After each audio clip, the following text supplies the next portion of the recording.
Ladies and gentlemen, this beautiful Friday in Nairobi, we're right here at the Ufangamano House for the Citizens Assembly with the one and only Bonface Mwangi. How are you? I'm in good health, but I'm very, very tired. It's been a hectic 3 weeks. So I'm looking forward to the time I can get time to sleep and rest. Yeah. Okay.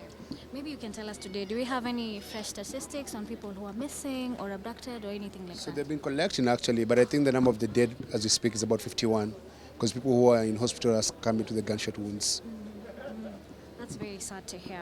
And of course, I have to ask you about just where we are right now in the country. Of course, the president yesterday dismissed his cabinet secretaries. Do you think we should continue keeping up the pressure ama to decrease? Pressure ongezeke kwa sababu one of the things that actually is hurting me, I've been to about 5 funerals and there's no apology from the government for those who died, like an official apology. The president hasn't even bothered to call any of the parents to condole with them. We're talking about dialogue, but you can't have dialogue without justice.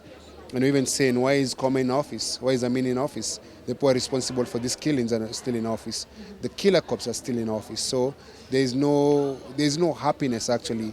So him firing these people doesn't make a difference to the people who lost their loved ones. So it's too little, too late. So, Bonnie, that means you're not contented with what President did yesterday? We are not contented with that because it's just a small action to reduce the pressure, but the pressure must continue. People have died, people are still being abducted, and no one has resigned from the police. The killer cops haven't been arrested, so there's nothing to celebrate. So can you mention some of the things that maybe you want President to make sure amezitoa? For example, what Eric Omondi mentioned, akasema hivi na hivi na hivi, and I know you guys are doing the same thing. From Bonnie, what else do you want President to do? Wow. So at this particular moment, I think the humane thing for him to do is talk to those families who lost their loved ones. Release everyone who's been abducted. Kama kuna mtu alishikwa, pia achiliwe. There are people who have fake charges in court. They should be all released without any charges. And then we want IBC reconsidered within the next 30 days because we need to start recalling members of parliament. But also telling the president, if you think you can't be able to run this country, you can dissolve the government and go home. It's not a must to run this country. There are 54 million Kenyans. This idea that Kenya will be stuck if he resigns, it won't be stuck. Because when he resigns, it goes with the Rigathi and all the baggage that he has. It goes with all of them. Actually, we're even calling for the Speaker of the National Assembly to dissolve Parliament. Yeah. But if President resigns, what next? No, we'll have fresh elections. Everything you're asking for is in the Constitution. There's nothing new. We just have fresh elections and then elect someone who cares about us. Yeah. And we have those MPs who voted yes, and right now they're asking for forgiveness, apology outside there. And some of the Gen Zs are still visiting them. Yes. You as the leader, not leader, you're not the leader. You as the, niseme aje? Yes, activist. Maybe what do you have to tell them? Members of parliament who voted yes, you want our forgiveness, go and resurrect everyone who has died. Yes. Ensure there's no one in hospital who has bullet wounds. That's the only forgiveness you're going to get. People died because these people voted the wrong way. We told them don't vote yes. They voted yes. They did not listen to us. They're lucky they're still alive. People have died. Yeah. So keep that pressure. Otherwise kuja kwenye nyumbani, mwambie aende ahame huko atafute nyumba ingine. And today, if you were maybe given a position to be a cabinet secretary, would you take? I would never work for a thief. What if he resigns? Then there will be no government. Yes, so what is your question? You never work for a thief. No, yes, they said I will never work for a thief. My son is very clear. I can't work for a land grabber and a murderer. It's very clear. Yeah. There's no discussion about that. Yeah, and of course we have to ask you, there are those sentiments that Farah Maalim made, and we feel like the government is taking too long for justice to be made. What are your feelings on that? No, this country works in a very funny way. You're guilty until proven rich. As long as you're rich, you can never be guilty. Farah Maalim Lorena is in Sarova Hoytsans. I've done a tweet about it. He's enjoying his life. If it was missing such words, would have been arrested the same day. There's not even someone who would have tracked me and arrested me. But poor people can't get justice in this country. So that's why we need to change the system. And we've had it's like a month. Bonnie hajapumzika, by the way, honestly speaking. When are you planning to, when the two tulie to say now it's done? Rest when I die.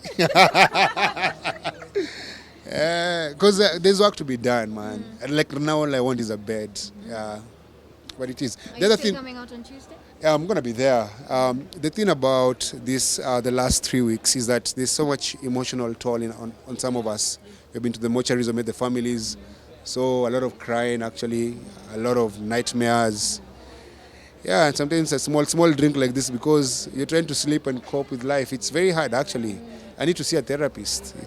That was my next question, because you've really been working so hard, and people think and feel like you're not maybe okay. So how are you doing right now? Let's say mentally. Are you okay? I'm not okay. I'm mentally fatigued, emotionally drained. I'm tired. I'm just, yeah. I think it's very sad that people are burying their loved ones because they went to a peaceful protest. And what's very annoying and hurting is that the men and maybe women who sponsored the goons haven't been arrested. And the killer cops are still free and they're going home to their parents every day or their wives and husbands every day. While some other people are just crying because they lost their loved ones. So I'm feeling that pain because before 2 weeks ago, I'd never been to a protest where someone died. Never ever in my life. So the first time in my life where I went to a protest and someone died. And we did not kill them, but there's a guilt to carry in your heart and feeling like unasikia tu chungu on behalf of the family. So I empathize with the family and I say, I hope they get justice. Right. Lastly, talk to our Gen Z. Tuongeleshe pale kwenye kamera. Ni aje wase Gen Z manze, mimi na walombotov tunaanguka nao. Tuonane Tuesday kwa barabara. Mtokeleze wherever you're in the country, show up. We're not only standing up for our rights, we are going to the streets to say, Kome, the killer must resign. And we're also saying that we are going to the streets to honor those who sacrificed their lives for us and for a better country. And because for what you did in those protests, Kenya has changed forever. And then kusalimia hao ma MPs na MCAs. Mtu wote ambao anakusumbua unamsalimia and msiogope. You are liberating this country. You are the true liberators and freedom fighters. Ya mwisho, about our baba Raila Amolo Odinga. Juzi alikuwa na president and pia alikuwa amepanga dialogue, but tukaona kasalimiwa. I think alisalimiwa. Yes. What's your take on that? No, Raila Odinga, my friend, you have done your part for this country, and you shook hands with Moi, you shook hands with Kibaki, you shook hands with Uhuru, now you shook hands with Ruto. But this particular movement, don't shake hands with anyone because you're not part of us. And even me, I'm a millennial, I'm not a Gen Z. So sisi kama wazee tukae kando. You're old enough to be my dad. Me, I'm the same age with Raila Jr.